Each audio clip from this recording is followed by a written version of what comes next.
I know this is gonna ruffle some feathers. Y'all. But hear me out. Hear me out.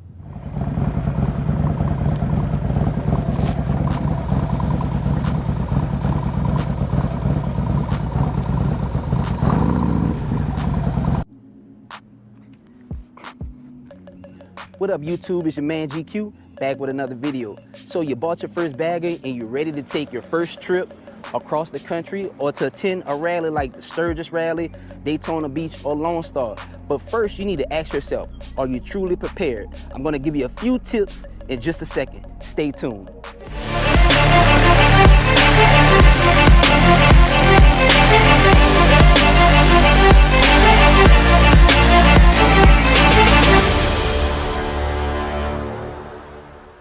So, being prepared. One of the things you want to prepare for is the weather. Before you take a long ride anywhere, you always want to check the radar. You want to check what the weather will be like in that location, and then ask yourself, am I prepared for that weather? It may be cold, it may be hot, it may be rainy, so on and so forth. So, do you have proper rain gear? Let's see. Okay, so rain gear. You want to have proper rain gear when you're riding, because at any given time a storm can come through. You may need to pull over, or you see a storm coming and you pull over and you change it to your rain gear, or if you have to leave out in the rain, you're suiting up before you get on your bike. So some things about rain gear that you want to make sure. Number one, make sure it is very visible. When I say very visible, it has bright colors. Normally, good rain gear comes in black with yellow, orange, and green. So when it's raining down heavy, cars can see you. And they also have reflective pieces. So when the light hits it from a headlight, you'll be able to see that person. Another thing that you want to think about when you're getting rain gear or selecting rain gear, make sure, I don't know if you guys can see that, it says heat resistant. Don't get any cheap rain gear like frog togs or just a rain poncho, because once it hits your pipe, it's going to melt and it's going to stick on it, and it's going to be very hard to clean up. So be sure that you get some rain gear that's heat resistant, reflective, and bonus tip, get you something that is a two-piece suit. It is extremely hard when you have a lot of gear on. You may have on your leathers or something else, and you're trying to use the bathroom, and you have to do all this kind of number just to get your rain gear off. Two-piece suit, one quick unzip, do what you got to do, and you keep it moving. So, we're talking about rain gear and things like that in inclement weather. Get you some type of forecasting app or radar app, because it's key when you're riding long distances. So this one is called My Radar, and you can see I'm here in New Orleans, and right now there isn't any rain in the area. I'm gonna put this down real quick so I can see, make sure you guys can see or try to see. It's a little tough, y'all. Turn the brightness up for a second. Okay, and I'm gonna lean over so you guys can see. So this is me right here, and you can see where the rain is right now. So right now, the Jacksonville area, the Florida area is getting a little bit of rain. Up in this area, Missouri, Iowa, Mexico, things like that. So when you're riding, you'll know, hey, I got clear skies, I'm clear for takeoff, you know what I'm saying? So get you one of these, and if you know you're at a gas stop and you're heading from here to Florida, you can check to see when it's coming in. That's another tip for you guys. Speaking of rain gear, another thing that you should have is rain boot covers. I'm gonna say it again, rain boot covers. They cover, you put them over your boot, and it prevents water from getting inside, because one thing that I truly hate is having wet feet. So let's check it out. Rain boot covers. So what they do is, obviously, you put them over your boot or shoes, and you have zippers on the side. You zip them up, And there's also these tabs, if you guys can see, that locks them into place. So between this and your rain gear, you'll definitely be prepared for not having water to soak you on your trip. You don't want to take a long trip in tennis shoes. You need you a good pair of boots. This won't work, but these will. Get you a pair of nice boots that has a lot of ankle support. And for me, I wear things that has a really rough and tough toe, because if you happen to go down while you're riding, your toes are very fragile and they will skin up and they can be damaged beyond repair. So definitely get you something that has a nice toe or a hard toe and great ankle support in case you, in the unfortunate event that you happen to go down. Riding season may be coming to an end for some people, but for others like me who live in the South, it's getting cooler and cooler and cooler. And one thing that I always keep on my bike, no matter where I am, especially if I'm traveling, is a nice good old hoodie.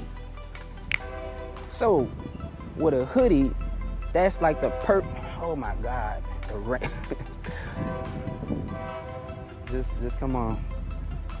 Just come on. Area, I may be riding to somewhere where there's higher elevation. I may be going somewhere where it's just naturally a little bit more colder. And I can throw on a hoodie and I can at least get some bit of comfort out of it. Speaking of cold weather gear, you definitely want to invest. And I want to say invest because it's truly an investment. Invest in some heated gear. If you're truly trying to ride long distances and travel from coast to coast, north to south, east to west, whatever the case may be, you're gonna run into a spot where it's gonna get a little bit colder than what a hoodie and a traditional jacket can handle. So get you some heated gear, and I'm gonna show you how it works. Having heated gear could really save you from getting pretty cold. It's a good investment. The one that I have is from Hot Wire. You can get it from Cycle Gear and a few other places. But what I like about it is you can change the temperature on each piece. So I can change the temperature on the gloves from here by pressing this button. The same thing with the pants and with the jacket. So you can see that from the jacket as well.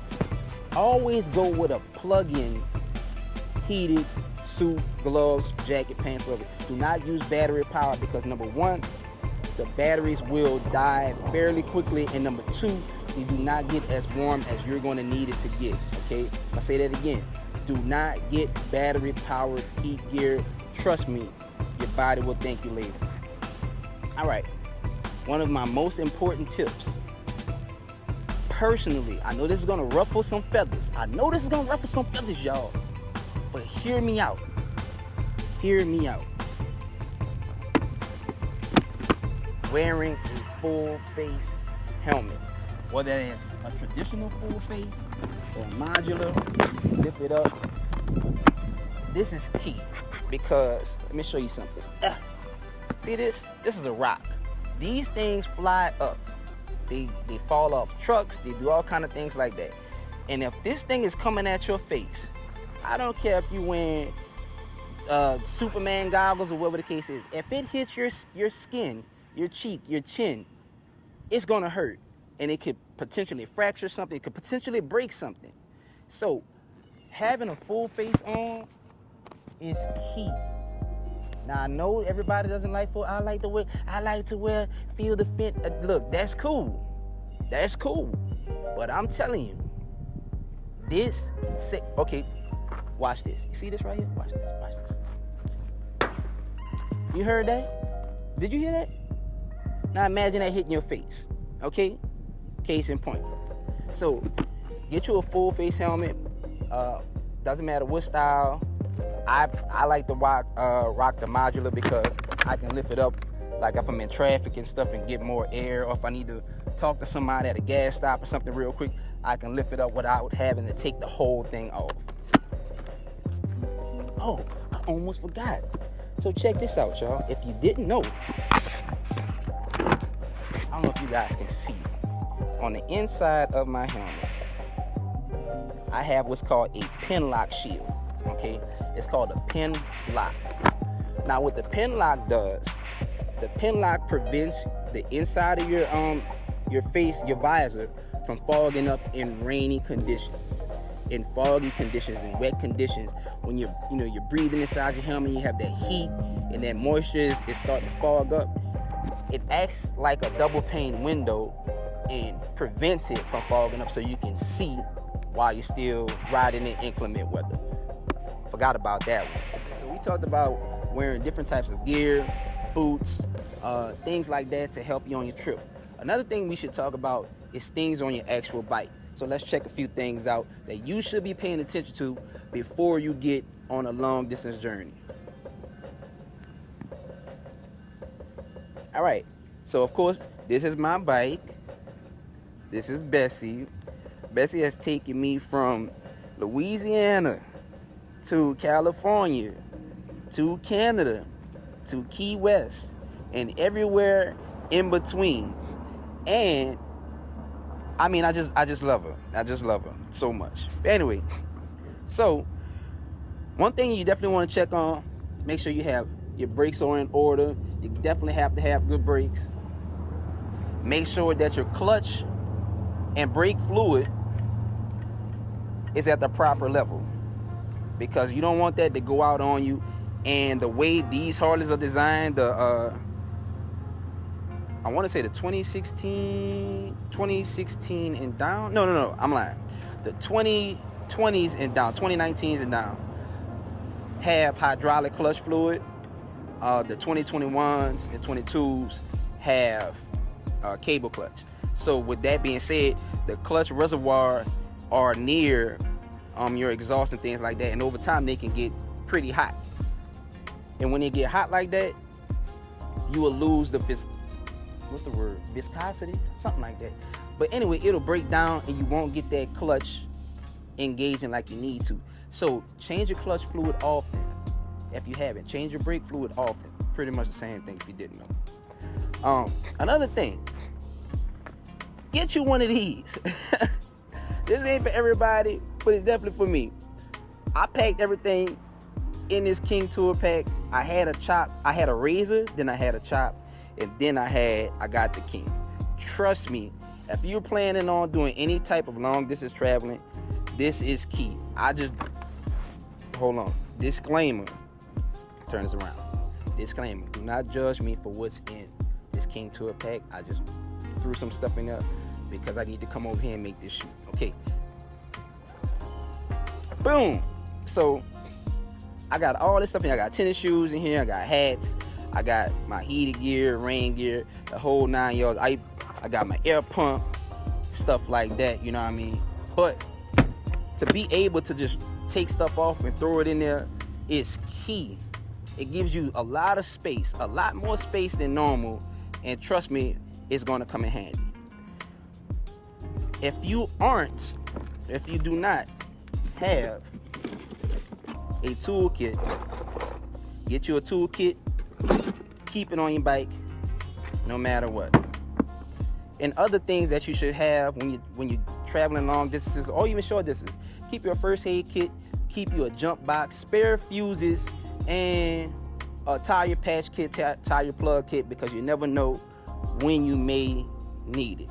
Trust me. Remember, prepare yourself to the best of your ability and get out and see the world, you feel me? Because you can't wait on nobody. It's good if you can get a group of people, but sometimes you just gotta go it alone. And this is Gkue, the leader of the peace army, telling you guys to be safe, be cool, and most importantly, be you, and peace out until we meet again. Oh, and before you leave, go ahead and hit the like button and tell me in the comments below, what are some things that you have to keep on your bike? Tell me what you keep on your bike so that people in the comments who are reading, they may get something that they want to add to their bike as well. Peace out.